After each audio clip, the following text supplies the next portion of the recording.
Hundreds of protesters coming out last night in Phoenix, the demonstration becoming a peaceful protest. Right now, a curfew is in effect for one whole week here in Arizona.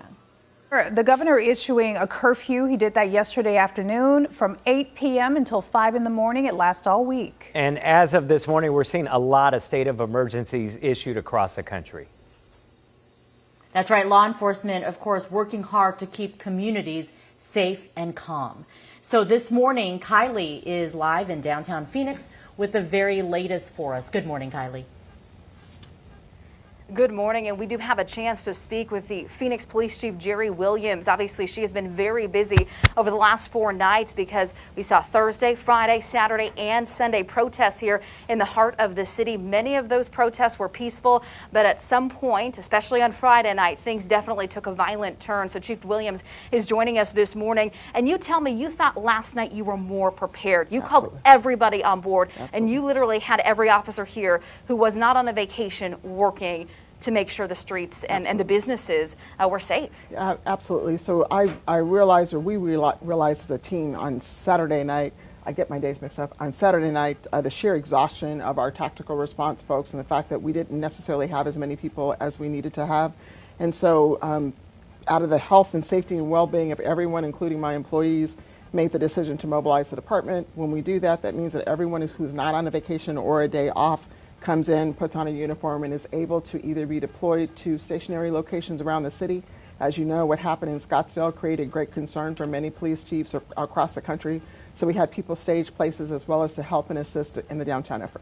So obviously you're gearing up for another week. Talk a little bit about your approach, especially, you know, when we think of the freeway. I mean, the freeway is not far from where we're at. Right. What is your stance on trying to, limit protesters from getting close to the freeway or going potentially on the freeway? The I-10 runs right through downtown. Exactly. So, that's a safety issue, and give a shout out to Colonel Heston Silbert at DPS. So we work with DPS to make sure that freeway isn't taken over. I'm always concerned when there are people who are demonstrating in the middle of the streets in the city of Phoenix. Some of the video feeds that you saw earlier in the last 4 days shows people walking in between traffic. That's a traffic and a safety issue.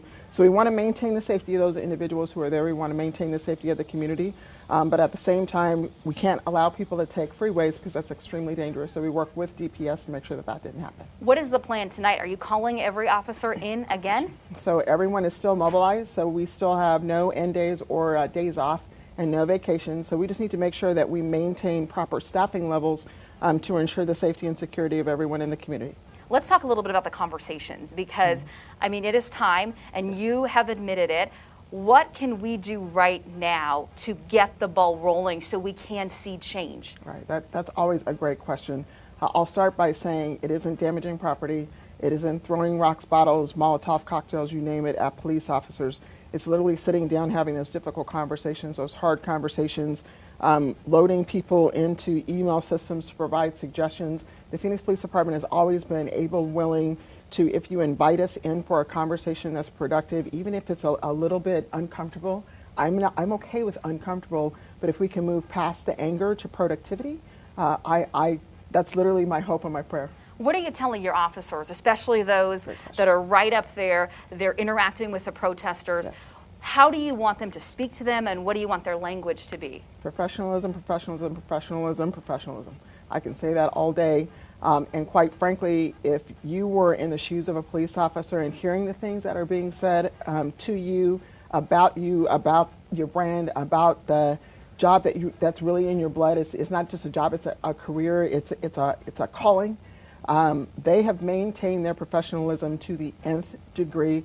We've learned so much over the 3, almost 4 years I've been here. If you go back to the Trump rally issues, we've learned to better speak, to have better equipment so that people can hear us give those warnings. So I always want my employees to be professional, to be courteous, and to maintain the highest standards of integrity and pride.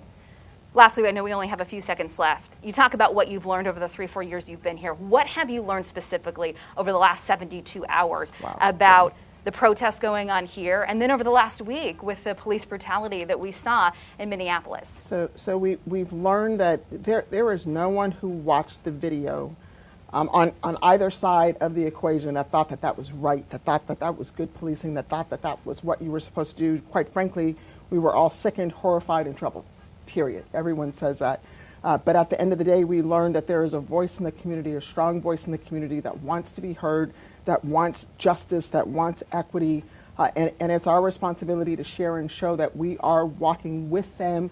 We are with them in this effort.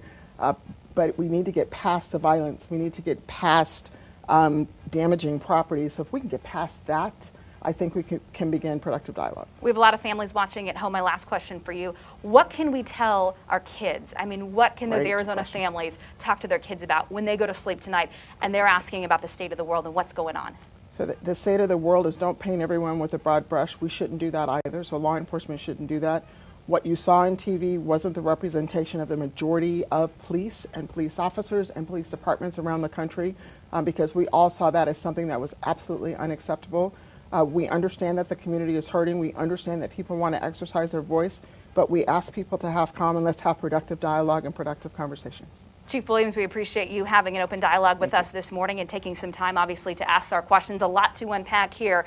But again, the Phoenix Police Department says that they are ready if they do see more protests throughout this week, making sure everybody that's not on vacation is here and ready to go at a moment's notice. We'll send it back to you.